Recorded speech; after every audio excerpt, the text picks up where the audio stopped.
Hello my friends and welcome back. It is time for the assault on Stalingard. Now, apparently all we have to do is defend these these three tiles, which are completely in open territory. So that actually just makes things very simple. Right, first things first. No point in bringing infantry to an open fight. It's useless. Now, this unit will come along only because it's free. And I'm sure I can find some utility for a free unit. But that's the only reason why. It's because it's because we have this infantry only 0 slots hero.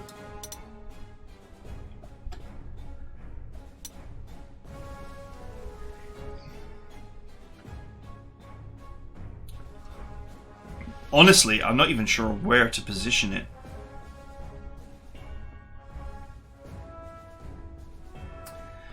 As you can see, there's not really much in the way of close combat tiles. There's just this one here, this village. And it might be a reasonable position.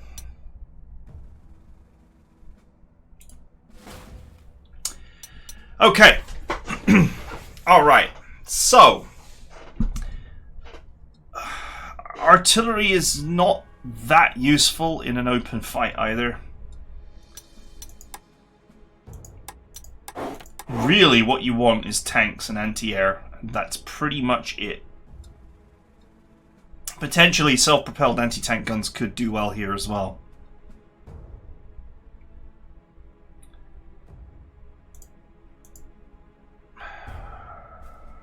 Right.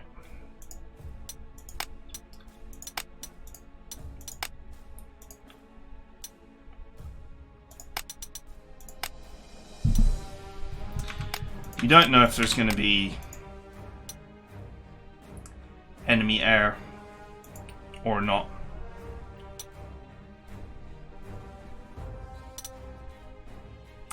But we will need 3 artillery, one of which is soft.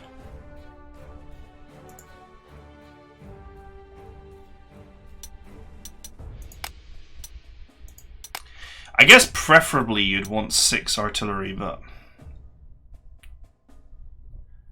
the sheer slot cost of it.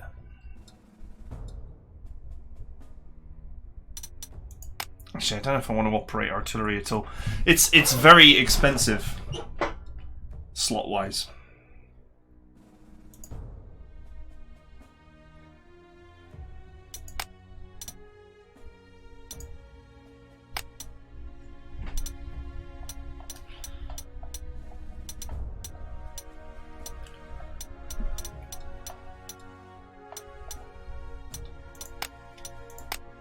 Okay, we'll give it some thought.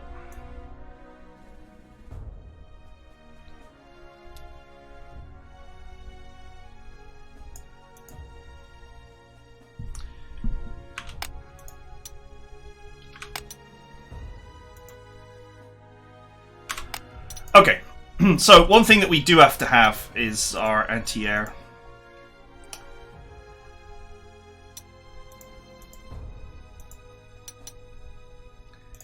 The one that's camouflaged will be slightly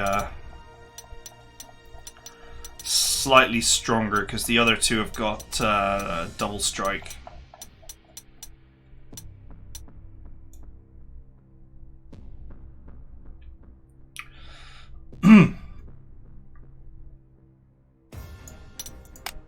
Okay, so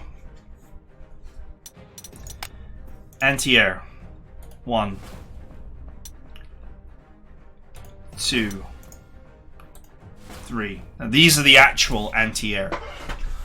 Now the question is, we then want to protect those anti-air from being touched by the enemy. And one good way of doing that is also more anti-air, but in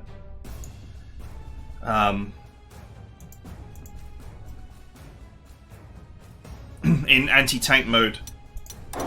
Before we do that, let's just actually have a look at what we have in the range of anti-tank, because we're starting to reach the point in the war where anti-tank is actually becoming useful. With 18 ground defense, some of these are actually potentially fine.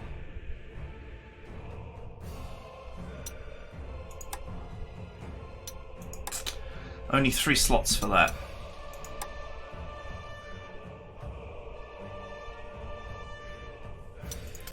Of course, the 8.8 is also only 3 slots.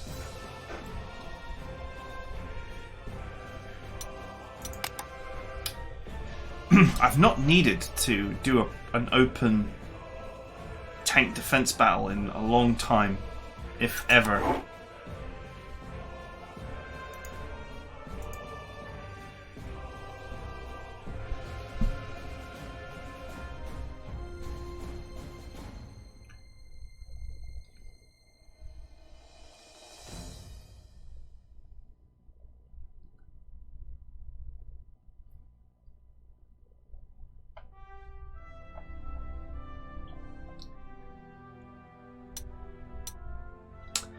Yeah, so interestingly, I actually could do with some anti-tank here.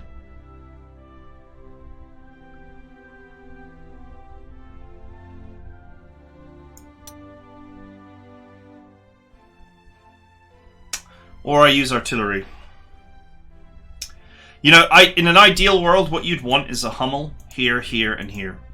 Because a Hummel has got sufficient ground defense that in an open tile, infantry can't really hurt it.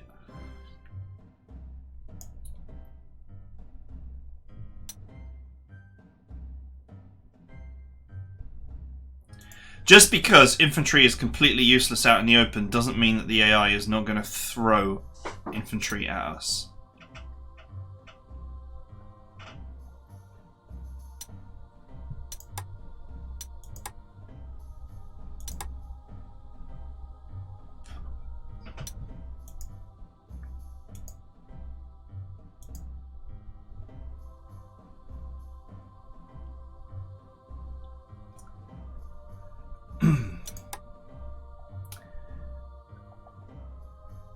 But we should be okay. Alright, here's what we're going to do.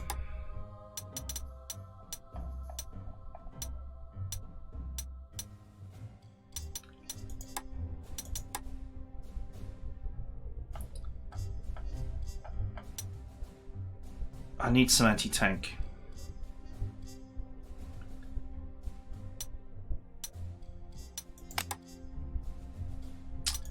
We will...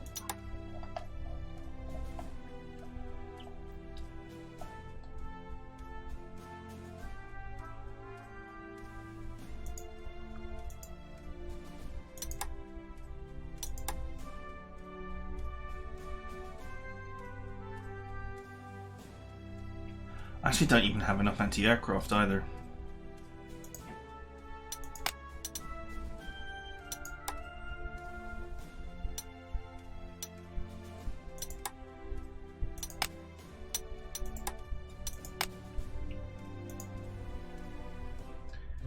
We're gonna have to buy one more.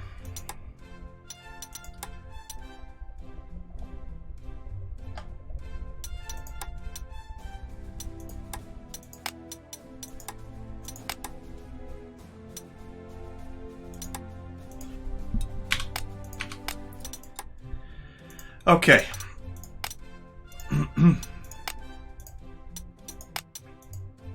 So basically, the trick is that you put readiness on these.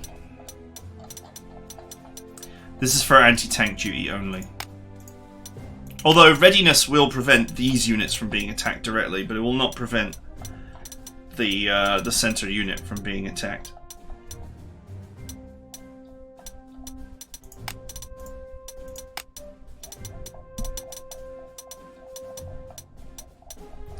I should have a few of them lying around. I don't want to use first strike, I'll use that on something offensive.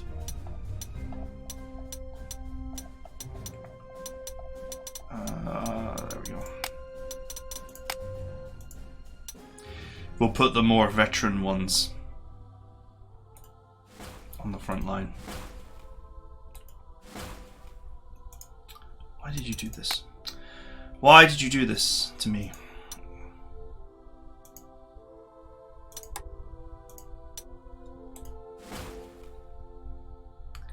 Okay, so what's going on here is these are only 3. Well, they're 4 slots with a little bit of overstrength, but these are only 4 slots each, so they're nice and cheap. And what they do is they basically guarantee that these emplacements are immune to tanks. Because if a tank attacks this, it's going to get hit by this. It's that simple. If a tank attacks this, it's going to be hit by this. If a tank attacks this, it's going to be hit by this. And since they've got readiness, they can't be attacked directly. And if someone attacks the lead units, then they're going to get hit for free. Now, a 12 overstrength anti-aircraft gun is going to vaporize a tank. It's that simple. So now the question becomes, how do you defend it from infantry? And the answer is just scout cars. Because they are cheap.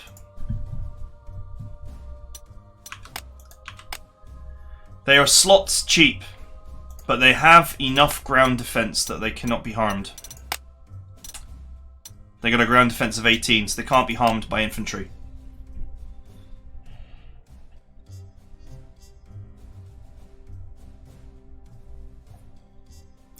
So we want a couple of, well, not a couple, we actually want quite a few recon cars.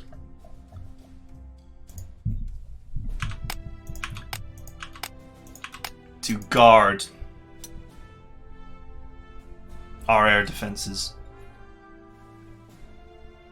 In theory, you could swap these emplacements the other way around. You could actually have the anti-tank leading. But you kind of want the main guns to be attacked, because, you know, if say some big fat 17 stack tank comes, or 20 stack tank or something crazy attacks this, it's going to be hit by this first, and then this is going to fight it. You don't actually want your support units to be undermined.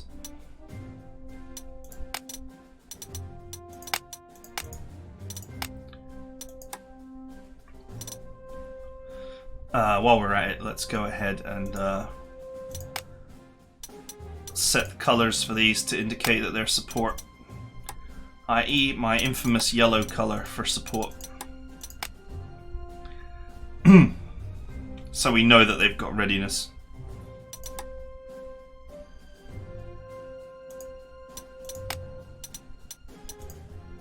I do not have a lot of these high quality recon cars, but since infantry can't hurt them, they should be fine.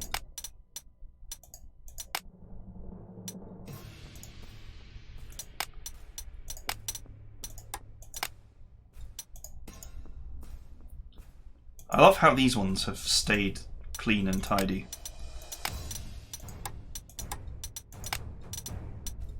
Let's go ahead and put the Jeep infantry away. Not useful in this situation. Okay. So we position these here, and this one is too. I'm gonna bring the strength of these down. Not necessary to have them so strong.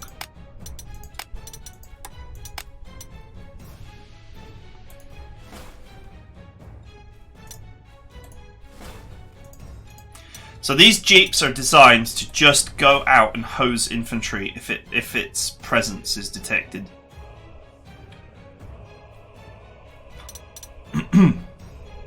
It would be better to organize this with this being a... If you had multiple heroes, then you could just use 0 slot artilleries, and it would be much better. If you had two 15 centimeters here and 2 15 centimeters here and 2 15 centimeters here, or even better, 21 centimeter with soft support and a 15 centimeter, 21 centimeter with soft support, 15 centimeter, 21, and so on. That would be a better setup, but it's too expensive for me without heroes.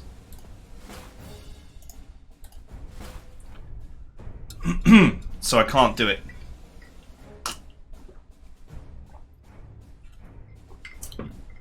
Though it would make for a perplexingly difficult group of units to attack. Basically, this defends these and itself from heavy, from armor. These defend from infantry by simply going out, shooting the infantry and coming back as necessary, if there is any. If there isn't any, they just sit there next to their anti-tank gun, which defends them. You could almost be tempted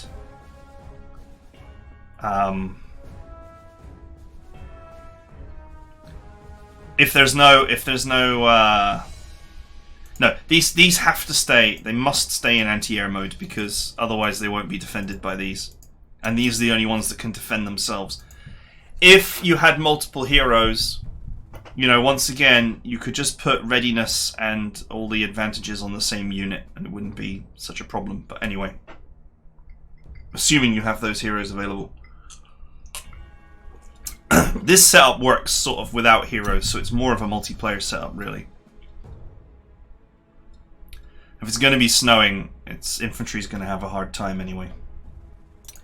Okay, so with our defenses now set as cheaply as we can afford to set them, now we need our tanks to actually go out there and kill the enemy armor and infantry. This is an area where Germany has a huge advantage at this time, so we have received more Tiger 1s as prototypes, I believe. I don't remember having 30 of these, so maybe I've received extras of these at some point. Still have the same number of Panther Ds. We have a couple of half-slot heroes and a couple of 0-slot heroes. The real question will be where to use them and what to use them on. Because obviously 0-slot heroes cannot self-repair. So what I'd be tempted to do is, the Tiger Ps are going to be obsolete soon. They are inferior to the Tiger 1 in every way. And they are inferior to the Panther D in every way as well. So we'll leave the 0-slot heroes as Porsche Tigers, just to use them up.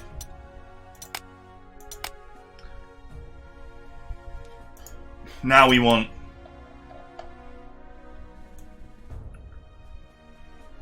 self-repairing tanks for the others, which we've already got set up. There's a couple here.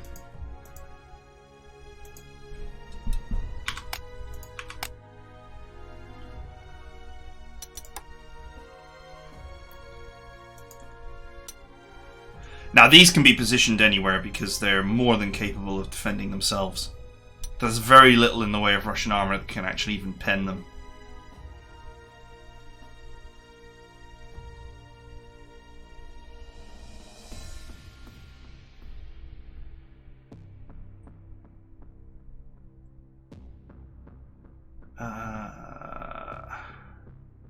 I guess ideally I actually want to shuffle.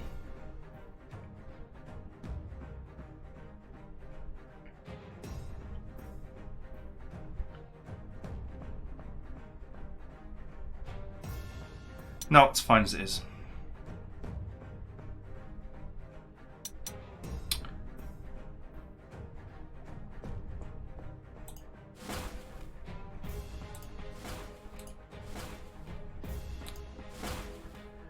Okay. What heroes on this? Half slots. Half slots. Okay.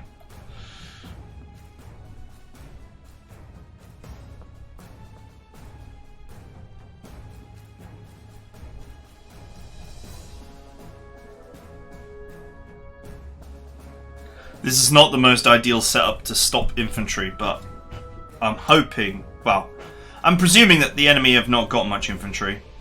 If they do, I mean, it's open tiles. We should be able to just go ahead and steamroll most of it. Just have to keep it away from our anti-air defenses.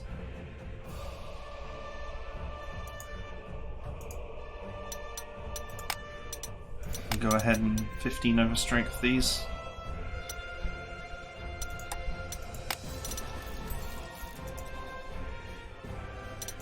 Might as well, since they're half price. Might be a little bit of opportunity there to go and kill some infantry.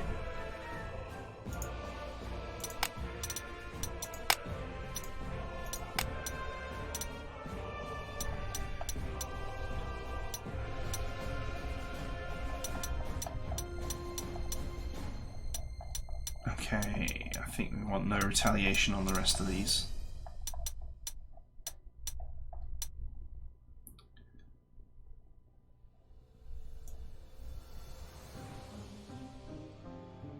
I should have a load of them lying around.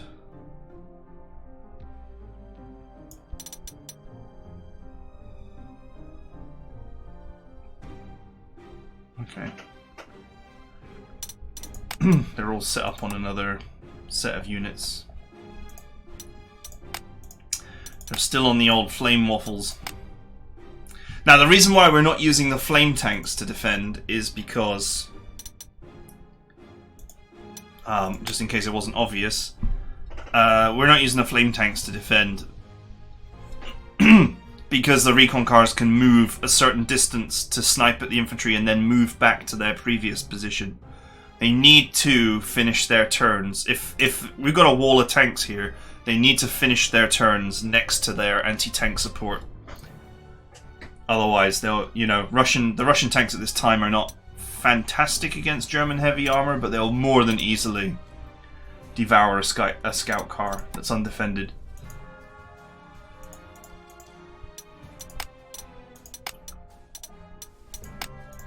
No retaliation 1.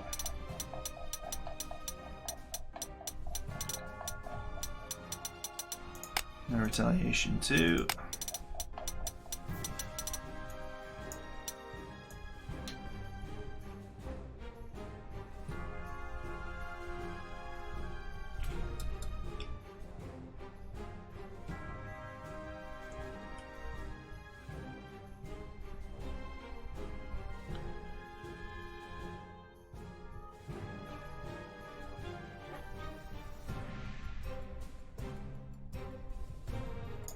No retaliation 3. I guess the hit and run hero will be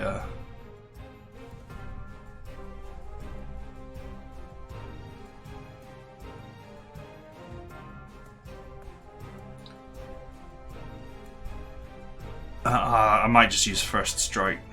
I've got nothing better to be doing with it.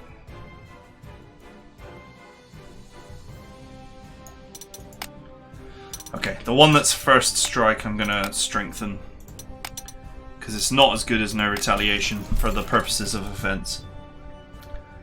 Nice that it comes with a defensive trait though, which is really good normally, but not for this situation.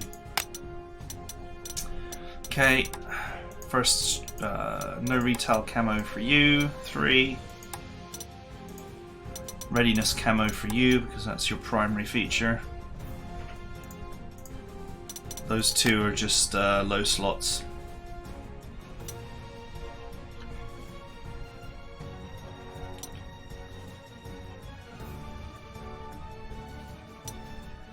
Okay. And that's about the best we can do with the slots provided. You know, amusingly,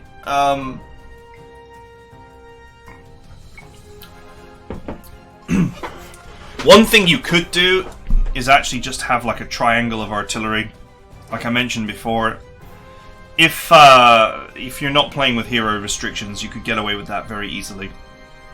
In that case, what you would do is you would put your artillery in the center tile with all the necessary trimmings, and then you would put your anti-aircraft gun to the side of it next to it, so that the anti-aircraft gun is being defended by the artillery. and then you would put the 21 centimeter would go in the middle, and then next to the 21 centimeter and next to the anti-aircraft gun, you would have your anti-aircraft gun. Yeah, so just 21 centimeter in the middle, anti-aircraft gun next to it, and next to those two, the 15 centimeter. And what that does is that creates a triangle of defense. That if any one unit is attacked, all the other units respond. But the 15 centimeter on the outside should also have readiness.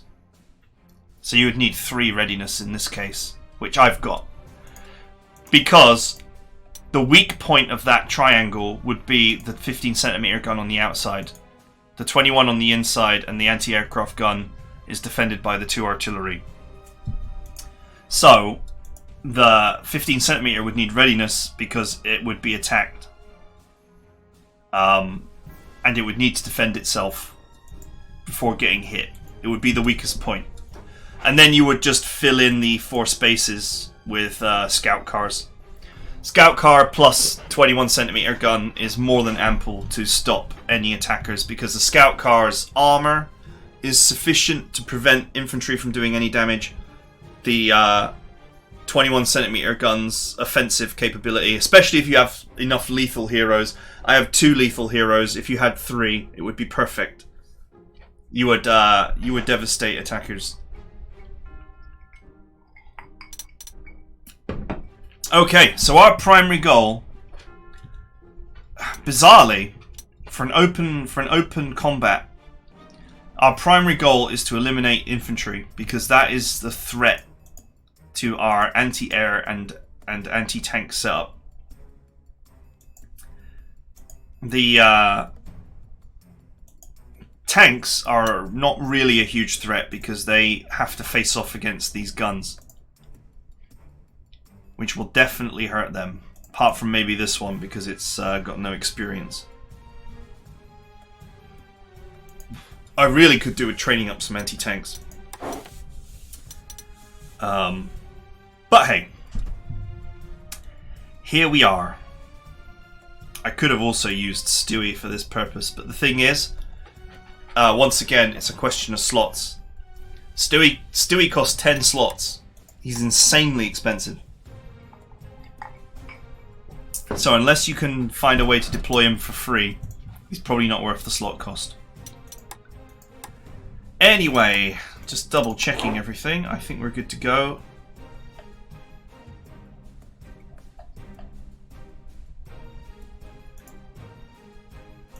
Let's go ahead and re-camo these. There's nothing special about any of them, so let's just go ahead and default them.